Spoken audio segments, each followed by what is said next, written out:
وہ نور ہے، وہ بشر ہے، وہ کوئی اور ہے، اس کے ساتھ تیرا کیا کام ہے؟ آپ اس کے ساتھ کام کے ساتھ تعلق رکھو جس کے بارے میں خدا نے تجھے مکلف بنایا ہے۔ ابھی میں دیکھتا ہوں کہ میں کس بات پر اللہ نے مجھے مکلف بنایا۔ یہ بات آپ کو بتا دو کہ ہمارا ڈیوٹی کیا ہے، ہمارا وظیفہ کیا ہے، ہمارا کام کیا ہے، کس بات سے اللہ راضی ہوتا ہے اور کس بات سے اللہ ناراض ہوتا ہے۔ اللہ تعالیٰ قرآن میں فرماتے قل ان کنتم تحبون اللہ فاتبعونی یحببکم اللہ ویغفر لکم ذنوبکم واللہ غفور رحیم۔ اللہ تعالیٰ نے مجھے اور آپ کو، عالم کو، ولی کو، ملا کو، فاضل کو، قاری کو، حافظ کو، ان پڑھ سب کو یہ حکم دیا ہے کہ اے میرے محبوب، قل فرما دیے جی اپنے امت کو، میرے بندوں کو، کہ نور اور بشر کا جنگ چھوڑ دو، شان مصطفیٰ کے اوپر مت سوچو، تعلیمات مصطفیٰ کو اپنا دو، شان مصطفیٰ کو خدا پہ چھوڑ دو، تعلیمات مصطفیٰ کو اپنا دو۔ تو اس لیے ان لوگوں کو فرما دیے جی، اللہ فرماتے ہیں، اللہ میں نہیں کہتا، اللہ فرماتے ہیں کہ ان لوگوں کو فرما دیے جی قل ان کنتم تحبون اللہ، اگر آپ اللہ سے محبت کرتے ہو، اللہ کو راضی رکھتے ہو، اللہ کی معرفت کے رکعت ہے، تو اتباع کر لو، فاتبعونی، اتباع کر لو اللہ کے محبوب حضور نبی رحمت صلی اللہ علیہ وسلم۔ جب آپ نے اس پر اتباع اختیار کیے، اس کی سیرت کو اپنائے، اس کی نقش قدم پہ چلے، اللہ فرماتا ہے میں اللہ تیرے ساتھ کیا برتاؤ کروں گا، یحببکم اللہ، آپ پائیں گے مجھے محبت کرنے والا اپنے ساتھ، پھر میں اللہ آپ سے محبت فرما دوں گا۔ یہ قرآن کے الفاظ میرا نہیں ہے۔ اگر آپ نے میرے نبی کے اعتبار کے خلاف ایک دن میں ایک لفظ دے لگا دیا، گمراہی سے سوا آپ کو کچھ نہیں۔ میرے نبی کے اعتبار اگر آپ چھوڑ کر اپنی طرف سے بندگی کر رہے، پھر یہ بندگی کسی کام کا نہیں ہے۔ اور اگر آپ نے میری نبی کا اعتبار اختیار کیے، اللہ فرماتا ہے میں اللہ آپ سے محبت فرما دوں گا۔ مسلمانوں، یہ کتنا بڑا اعزاز ہے آپ لوگوں کے لیے۔ وَيَغْفِرْ لَكُمْ ذُنُوبَكُمْ، صرف محبت نہیں ہے، آپ کے سارے گناہ معاف فرما دوں گا، اس لیے کہ میں بخشنے والا مہربان ہوں۔ کب اور کس وقت میں؟ جب تم میرے محبوب کا اعتبار کرو۔ ابھی آخر کرتا ہوں، اعتبار پر تھوڑا تشریح کروں گا، اجازت ہے؟ تنگ تو نہیں ہے؟ اعتبار حضور کا کیا ہے؟ جو بنیاد اعتبار کا، جو اعتبار کا چشمہ ہے، جو اعتبار کا حقیقت ہے، پھر قواعد کو مٹا دینا، دین اسلام پر متحد ہونا حضور کا اعتبار۔ ان دین عند اللہ الاسلام پر عمل کرنا ہی یہ اعتبار ہے۔ مجھے میرے بھائیوں، میں نے آپ سے پہلے عرض کیا ہے کہ سارے اولیاء کی خدمات کو میں قدر کی نگاہ سے دیکھتا ہوں۔ میں بھی خود تو ولی نہیں ہے، لیکن میں تو اولیاء کی نسل سے آ رہا ہوں۔ اگر میں اولیاء کی ولایت کو تسلیم نہ کروں تو کون کرے گا؟ تو لیکن یہ ہے بریلیت دین نہیں ہے، دیوبندیت دین نہیں ہے، جعفریت دین نہیں ہے، وہابیت دین نہیں ہے۔ میں آپ سے آنکھ جوڑ کر کے درخواست کرتا ہوں کہ یہ جو میں بات کرتا ہوں اس پر غور کر لے، پھر مجھے جواب دے۔ دین اتباع مصطفیٰ اور ارشادات قرآن کے اندر پوشیدہ ہے۔ قرآن دین کے بارے میں کیا کہتے ہیں کہ آج ہم نے ایک مسلک کو دین سمجھے، یہ زیادتی ہے، اس سے انتشار بڑھتا ہے، اس سے نفاق بڑھ جاتا ہے، اس سے خونریزی بڑھ جاتا ہے، اس سے امن تباہ ہو جاتا ہے، اس سے دہشت گردی جنم لیتا ہے جس طرح آج لیا ہے، اور ذات پرستی سے جنم لیتا ہے۔ یہ ان لوگوں کا کام ہے جو عالم کے دیش میں، پیر کے دیش میں، ملا کے دیش میں، رہنما کے دیش میں خود پرست ہے، پیسہ پرست ہے، ذات پرست ہے، لوگوں کو دھوکہ دے کر کے، لوگوں کو بیوقوف بنا کر کے اپنی دنیائی ضروریات پورا کرنے، یہ لوگ دیندار نہیں ہے۔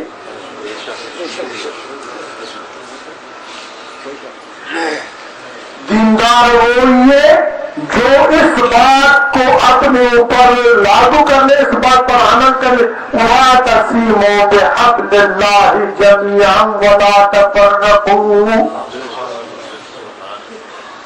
اور اللہ کی رسی کو مضبوطی سے تاڑ رکھو اور فرقوں، مسلکوں، گروہوں میں تقسیم مت ہو جاؤ۔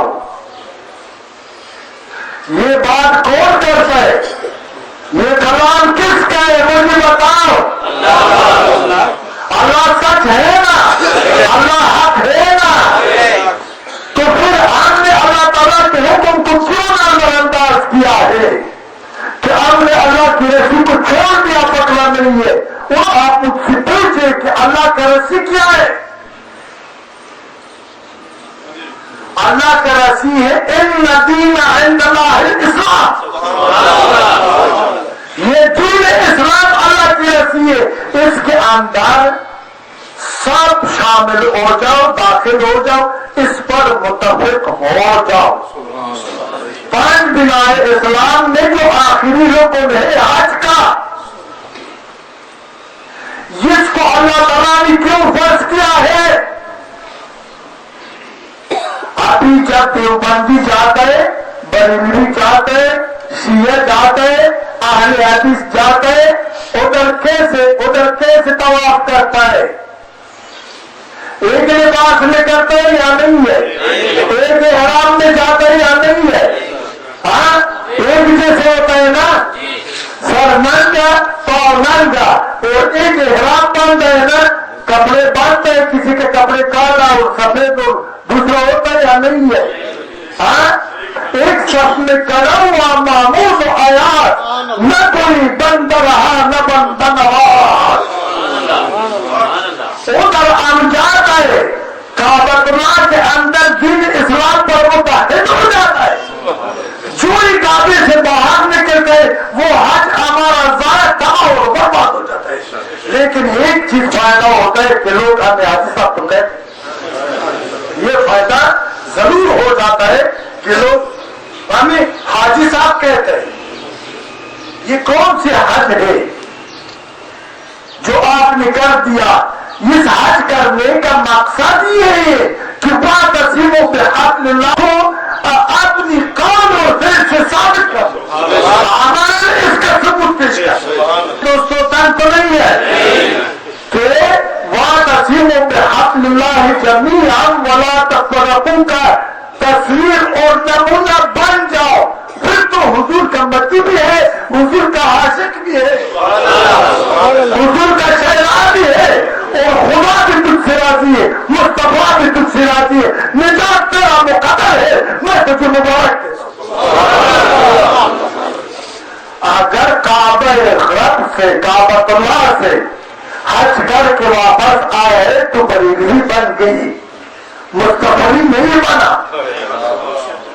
تو دیوبندی بن گئی، مستقبل بننے کو نظر انداز کیا ہے. تو شیعہ بن گئی, تو اہل حدیث بن گئی. انتشار ہے, ظلم ہے, جنگ ہے, خودریزی ہے. جن ملاؤں کا, جن پیروں کا ذات مصطفیٰ پر جگہ نہیں پاتا ہے وہ نہیں آتے مجھے بلائے. جس پرستوں کا, جس خائنوں کا, جس غداروں کا جو یہودی کے ہاتھ میں بک چکے ہیں, آج کے بعد اس امت کو میں کسی کی جو ہے نا وہ اعلی کار نہیں دیکھنا چاہتا. اس امت کو میں آزاد دیکھنا چاہتا ہوں, اس امت کو میں خوشحال دیکھنا چاہتا ہوں. آپ میرے ساتھ اتفاق کر لوں گے انشاءاللہ. میں کہہ رہا ہوں سنو, پوری ڈر نہیں ہے لیکن پیغام, یہ منصوری پیغام دن بدن میری موت کے بعد زندہ رہے گا. ہر غافل دل کو جگا دے گا, ہر ظالم کو ظلم سے روک دے گا. آپ لوگوں کا اسلام اتفاق میں ہے, آپ لوگوں کا عشق مصطفیٰ اتفاق میں ہے. کس اتفاق میں؟ دین اسلام پر متحد ہونا, اللہ کو واحد لا شریک تسلیم کرنا, محمد رسول اللہ کو اللہ کا برگزیدہ فرشتہ نبی تسلیم کرنا, قرآن کو اللہ کی کلام تسلیم کرنا. اسی میں تیرا نجات ہے, اسی میں تیرا مسلمان ہونے کا ثبوت ہے. آؤ بچوں دوستو, آج میرے ساتھ وعدہ کر لو. اگر میں سچ کر رہا ہوں تو وعدہ کر لو. کیا بتاؤں, میں سچ کر رہا ہوں یا جھوٹ بول رہا ہوں؟ آج سے پہلے یہ سچ لوگوں نے آپ کے کانوں تک کیوں نہیں پہنچایا؟ وہ اس لیے کہ وہ ولی اللہ ہے, وہ پیر صاحب ہے, وہ عالم دین ہے, وہ شیخ القرآن ہے, وہ مفسر قرآن ہے, لیکن عمل کا خوشبو اس کدھر گیا وہ رہنما اس امت کو جو محمد مصطفیٰ صلی اللہ علیہ وسلم نے متحد بنایا تھا, یکجان بنایا تھا, آج منتشر ہو گئی. کدھر گیا وہ رہنما کہ ہمارے زخموں پر پٹی رہ کے اور اس منتشر امت کو متحد بنا دے. آپ کو نظر آتا ہے یا نہیں ہے؟ کدھر ہے, نہیں ہے. خدا سے تمہار مانگتا ہو, میں بھی آپ بھی مانگو کہ وہ رہنما عطا کر جو سیرت مصطفیٰ کا نمونہ اور مظہر ہو اور اس منتشر لوگوں کو متحد بنا دے. نور بشر کا جان سے نکال دے, حیات و مواد کو چھوڑ دے, نبی کا اعتماد پر مضبوط کاربند ہو جائے, دین اسلام پر متحد ہو جائے. آپ بولے آمین. نعرہ تکبیر, نعرہ رسالت.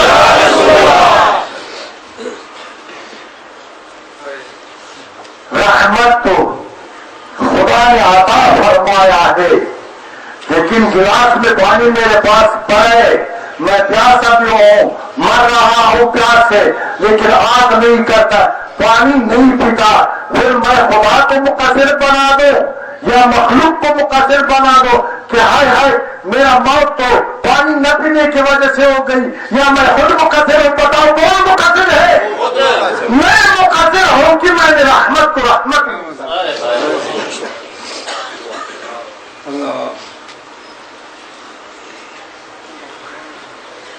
ابھی ایک پیغام ہے, میرے ساتھ اتفاق کر لوں گے اس بات پر. میں آپ سے, میں نے اپنا عقیدہ اپنی باتوں میں ظاہر کیا ہے, آپ کے عقائد کو بھی سمجھائے کہ الحمدللہ آپ اہل سنت ہے، میں بھی اہل سنت ہوں، آپ بھی مصطفی ہے، میں بھی مصطفی ہوں۔